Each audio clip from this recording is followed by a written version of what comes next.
এবার কাদের সিদ্দিকীকে ল্যাংটা করতে হবে, কাদের সিদ্দিকীকে উলঙ্গ করতে হবে। সে বলেছে 32 নম্বরে যারা হামলা করেছে তাদেরকে বিচারের আওতায় আনতে হবে। এই মুহূর্তে আওয়ামী লীগ বিরোধী একটা ঝড় তুফান সাইক্লোন প্লাবন যা আছে চলছে, এবং সবচেয়ে মজার বিষয় হচ্ছে সবগুলো শক্তি এখন একত্রিত।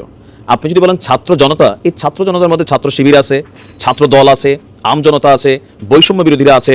গত 6 মাসে আওয়ামী লীগের পেটে চর্বি জমে গিয়েছিল প্রায়।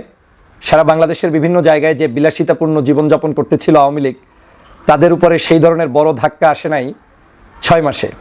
5ই আগস্ট তারা গর্তে লুকিয়েছিল, যার জন্য করলো গর্ত, সেই গর্তে নিজেই পড়লো। হ্যাঁ, শেখ হাসিনা একটা গর্ত খুঁজছিল, ওই গর্তেতে নিজেই পড়ছে, খুঁজছিল কিন্তু তারই দলের লোকের জন্য। আপনাদের কোনো কথা কোনো কাজে যদি জুলাই বিপ্লবের স্পিড বিনষ্ট হয়, তাহলে আগামী দিনে আপনাদেরকেও ছাত্র জনতা কাঠ গড়ায় দাঁড় করাবে। এবং আজকে যারা রক্তের উপরে চেয়ারগুলোতে বসে আছেন, বাংলাদেশকে পরিচালনা করছেন, তাদের উদ্দেশ্যে সবিনয় বলতে চাই, এই চেয়ারগুলো সাধারণ কোনো কার্পেটের উপরে বসে নাই, কোনো ফ্লোরের উপরে বসে নাই, শহীদদের রক্তের স্তূপের উপরে বসে আছেন আপনারা। হঠাৎ হাসিনার বিচারের জন্য রাজনীতিতে অবিশ্বাস্য যা হচ্ছে। সাবেক আইনমন্ত্রীর বান্ধবীর বিরুদ্ধে কঠোর অ্যাকশনের সরকার। এবার মনে হয় খুলবে আয়নাঘরের জট, সাধারণের কাছে উন্মুক্ত হবে অমানবিক আর রহস্যময় এই ঘরগুলোর আদ্যপান্ত। যখন 32 নম্বরে আগুন দিয়েছে তখন আমি বুঝতে পারিছি জিয়াউর রহমান সাহেবের মাথারটারও ক্ষুণ্ণ করা হবে না। জয় বাংলা স্লোগান একবার না 50,000 বার দিদি করি, সেটাও দেব। জয় বাংলা, জয় বঙ্গবন্ধু। আমরা পাকিস্তানকে খেদাইছি, ইনুসরেও খেদাতে পারবানি, আর আওয়ামী লীগ আসবে। এখন তো বেশিরভাগ মানুষ আওয়ামী লীগ হয়ে গেছে। 5ই আগস্টের পরে এই হত্যাকাণ্ড দে, আমি নিজেই তো আসতে 5ই আগস্টের পরে বিএনপিতে আওয়ামী লীগ করা ধরতেছি। আসসালামু আলাইকুম প্রিয় দর্শক, বর্তমান সময়ের বাংলাদেশের রাজনৈতিক প্রেক্ষাপট বা রাজনৈতিক পরিস্থিতির উপর বিশ্লেষণ করে আপনাদের সামনে কিছু গুরুত্বপূর্ণ ভিডিও ফুটেজ নিয়ে হাজির হয়েছি। এমনকি যারা ভিডিওটি অন করেছেন তারা ভিডিওটি না টেনে সম্পূর্ণ মনোযোগ সহকারে দেখবেন, তাহলে ভিডিওর মূল রহস্য বা আসল ঘটনাগুলো জানতে বা বুঝতে পারবেন। তো প্রিয় দর্শক, আমি আর বেশি কথা বাড়াবো না, চলুন দেখে আসি সেই আজকের কাঙ্ক্ষিত ভিডিওগুলো। তবে তার আগে বলি, যারা এখনও চ্যানেলটি সাবস্ক্রাইব করেননি তারা সাবস্ক্রাইব করে পাশে থাকা বেল আইকন বাটন ক্লিক করে দিন, আর যারা ইতিমধ্যে সাবস্ক্রাইব করে রেখেছেন তাদেরকে অসংখ্য ধন্যবাদ। তো চলুন দর্শক, একটা লাইক দিয়ে আমরা ধারাবাহিকভাবে সকল ভিডিওর বিস্তারিত আলোচনা দেখে আসি। এবার কাদের সিদ্দিকীকে ল্যাংটা করতে হবে, কাদের সিদ্দিকীকে উলঙ্গ করতে হবে। সে বলেছে 32 নম্বরে যারা হামলা করেছে তাদেরকে বিচারের আওতায় আনতে হবে। এই ভাঙ্গাবীরকে বাংলাদেশে এখনো বাহিরে কিভাবে আছে এটা আমার কাছে অবাক লাগছে। সে এই কথা বলার পরে সে বাড়িতে থাকে কিভাবে, ঘুমায় কিভাবে, এখনো কেন ছাত্ররা তাকে ধরতে যাচ্ছে না? আমার কাছে মনে হয় এই ভাঙ্গাকে কাদরাকে ধরে তাকে উল্টায়া গুলিস্তানে এনে সে যেই রকম পল্টনের মাঠে ওই বিহারীদের ছোট বাচ্চাদেরকে উল্টায়া মেরেছিল, এবার তাকে উল্টায়া একটু পুষ্টাপিষ্টাকে উল্টায়া রাখা দরকার। এই ভাঙ্গা কাদিরাকে পাঞ্জাবি সিরা ফেলবেন, আর কিছু করবেন না, একবারে মারবেন না, নিচে দিয়া একেবারে ভালো করে 32 নম্বরের ইট দিয়া থেতলা করে দিতে হবে। এই কায়দরা বাংলাদেশকে বারবার উত্তপ্ত করছে এবং বাংলাদেশের মানুষকে উশৃঙ্খল করার জন্য একবার সে 32 নম্বরে গিয়েছে 5ই আগস্টের পরে, আবার সে আজকে বলছে যে যারা 32 নম্বরকে হামলা করেছে তাদেরকে বিচার করতে হবে, আগে কায়দার বিচার করতে হবে।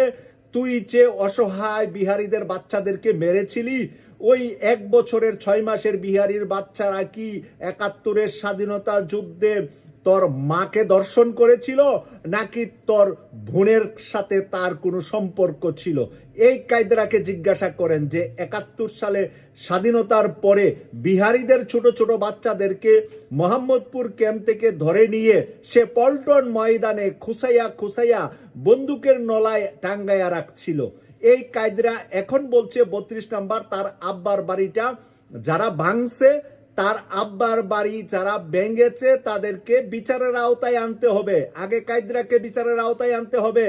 তার ভাই ইসলাম ধর্মের উপরে কটাক্ষ করেছিল, তার ভাই ইসলাম ধর্মের উপরে কটাক্ষ করার কারণে তার গদি গেছিল, পাশাপাশি জয়ের দুর্নীতির কথাও বলে দিয়েছিল। আমেরিকা যাওয়ার পরে তার ভাইকে মন্ত্রিত্ব থেকে বাদ দিছিল হাসিনা।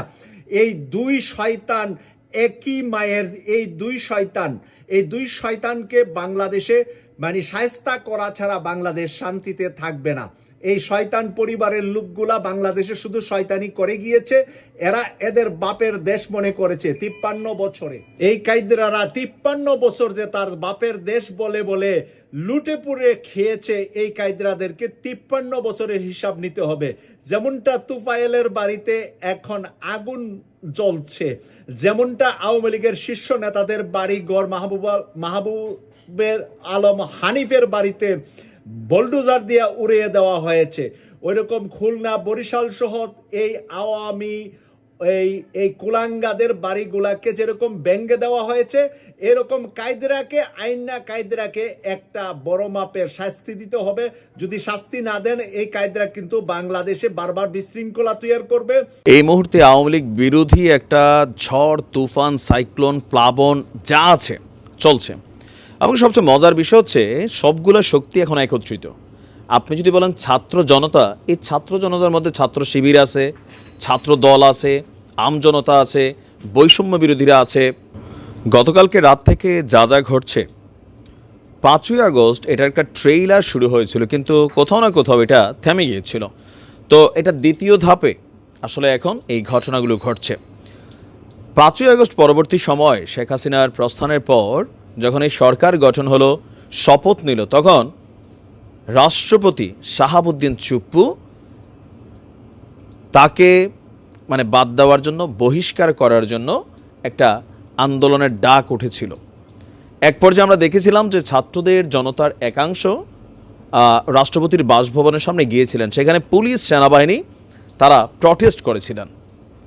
তো আজকের দিনে কার্যত বাংলাদেশে পুলিশ বলতে কোনো ভূমিকা আমরা দেখছি না, সেনাবাহিনী নিস্তব্ধ, তারপর হচ্ছে র্যাব, বিজিবি, বিডিআর, এই দেশে যে আইনশৃঙ্খলা বাহিনী আছে মোটামুটি আমরা দেখতে পাচ্ছি না। কেন? একটা উথাল পাথাল ঢেউ, এই ঢেউয়ের সামনে যেটা পড়বে, সাংবাদিক ইলিয়াস বলছিলেন যে গতকালকে বুলডোজার আনতে যদি সেনাবাহিনী বাধা দেয়, সেনাবাহিনীর উপর দিয়ে বুলডোজার চালাই দিতে জনতা কিন্তু দিত। এই মুহূর্তে পাবলিকের মাথায় যে জিনিসটা সওয়ার হয়েছে, ঘটবে, স্বাভাবিকভাবে সবাই একটা নীরব ভূমিকা পালন করছে। তো এই ভূমিকার মাঝখানে এবার আওয়াজ উঠছে ভাই রাষ্ট্রপতির ইস্যুতে। শাহাবুদ্দিন চুপ্পু, আওয়ামী লীগ সরকারের সবাই আতঙ্কে টেনশনে দিন কাটাইলেও মোটামুটি অনেকটা ভালো অবস্থানে ছিলেন শাহাবুদ্দিন চুপ্পু। মেইন রিজন ছিল বিএনপি তার পদত্যাগ ইস্যুতে অথবা তাকে বহিষ্কার ইস্যুতে খুবই অনড় ভূমিকায় ছিলেন। তো গতকালকে থেকে বিএনপির গলার আওয়াজও চেঞ্জ হয়ে গেছে, কারণ এই ঝড় আবার বিএনপির দিকে যায় কিনা। পাবলিক ইট খুইলা রাখছে, বলতেছে যে আগামীতে যারা এরকম করবে এই ইট দিয়া তাদের বাড়িঘরও ভাঙচুর করা হবে। আজকে সারাদিন বিএনপি নেতাদের গলা আমরা দেখছি পরিবর্তন। আর এই সকল কিছুর মাঝখানে আজকে ধানমন্ডি 32 নম্বর থেকে আওয়াজ উঠছে যে আপনার রাষ্ট্রপতি মোহাম্মদ শাহাবুদ্দিন চুপ্পুর কড়া স্লোগান আমরা শুনতে পাচ্ছি। এক দফা এক দাবি, চুপ্পুর পদত্যাগ, পদত্যাগ, পদত্যাগ, চুপ্পুর পদত্যাগ।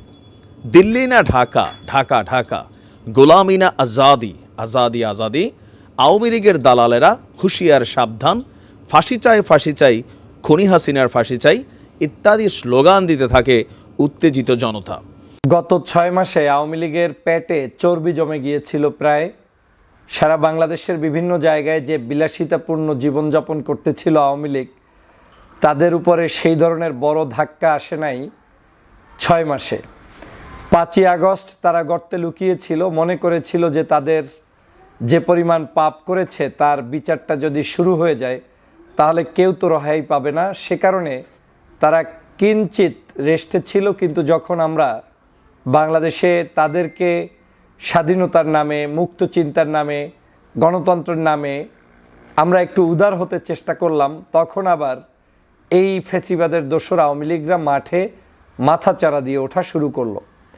এবং তার প্রেক্ষিতে যেটা অসুবিধা হলো সেটা হচ্ছে জুলাই বিপ্লবটাই ব্যাহত হতে চলছিল এবং সারা বাংলাদেশে যারা এই বিপ্লবের জন্য শহীদ হয়েছেন, পঙ্গু হয়েছেন, তাদের রক্তের বিনিময়ে অর্জিত এই বাংলাদেশের স্বাধীনতা বিপন্ন হওয়া ধরেছিল।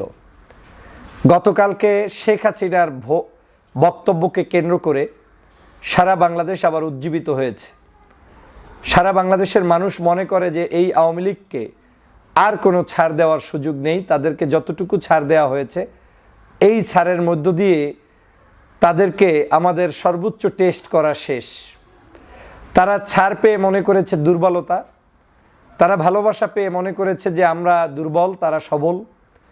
এভাবে করে তারা এখন সারা বাংলাদেশের বর্তমানে এই সরকারকে পর্যন্ত বিপদে ফেলতে এবং আগামীর গণতন্ত্র যেভাবে সুন্দরভাবে চলবে সেটা যাতে চলতে না পারে সেজন্য ব্যাপক ষড়যন্ত্র তারা মাঠে ময়দানে শুরু করেছিল। আপনারা নিশ্চয়ই জানেন যে দেশে বিদেশে তাদের অর্থ সম্পদের অভাব নাই। শেখ হাসিনা এক এক সময় এক এক বক্তব্য দিয়ে বাংলাদেশের এই নিরীহ যে কিছু ছাত্রলীগ আওয়ামী লীগ আছে যারা হয়তোবা পালিয়ে যেতে সক্ষম হয়নি, গর্তের ভিতরে থেকে হয়তো একটু বের হচ্ছে, আবার অনেকে আছে যে নাম কাওয়াস্তে আওয়ামী লীগ করেছে, একটু আরামে থাকতে চায়, এই মানুষগুলোর আরামটাও এখন নষ্ট করে দিতে চায় এই শেখ হাসিনা। আপনারা জানেন আমরা যে কাজটি 5ই আগস্ট করার কথা ছিল সেটা 5ই আগস্ট হয়তো আমাদের উদারতার কারণেই করা সম্ভব হয়নি।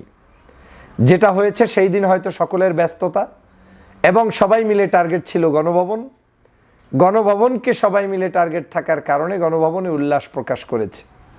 কিন্তু বাংলাদেশে যে প্রত্যেকটি থানায় জেলায় এরকম গণভবন বানিয়ে অত্যাচার নির্যাতনের স্টিমরোলার আওয়ামী লীগ চালিয়েছে, সেই জায়গাগুলোতে যে 5 তারিখেই আমাদের উচিত ছিল প্রতিবাদের ঝড় ঝাপটা সেখানে প্রকাশ করে জনগণকে মুক্ত করা, কিন্তু আমরা 6 মাস পর্যন্ত সেটা করতে পারিনি। তবে প্রমাণ হয়েছে যে ছাত্র জনতা চাইলে অনেক কিছু সম্ভব। আজকের এখন যে বিভিন্ন জায়গায় আওয়ামী লীগের দোসরদেরকে যে কোনো মূল্যে পরাস্ত করার জন্য বাংলাদেশের সাধারণ ছাত্র জনতা উজ্জীবিত হয়েছে, এখান থেকে একটি মেসেজ পূর্ণাঙ্গ ক্লিয়ার যে আগামীর রাজনীতিতে এই আওয়ামী লীগের কোনো স্থান বাংলাদেশে নেই। শুধু আওয়ামী লীগের না, যারা আওয়ামী লীগের মতো করে কথা বলা শুরু করেছিলেন, দল করেন ভিন্ন কিন্তু কথা বলেন আওয়ামী লীগের মতো, তাদের জীবন ধরে নেন যে রেড কালার হয়ে গিয়েছে। এ দিয়ে আর বাংলাদেশে রাজনীতি ওই ব্যক্তি বিশেষ করতে পারবে না যারা ইতিমধ্যেই বাংলাদেশের স্বাধীনতাকে বেচা বিক্রি শুরু করেছেন, যারা ইতিমধ্যেই বাংলাদেশের মুক্তিযুদ্ধের পক্ষের বিপক্ষের শক্তি বানানোর চেষ্টা করেছেন।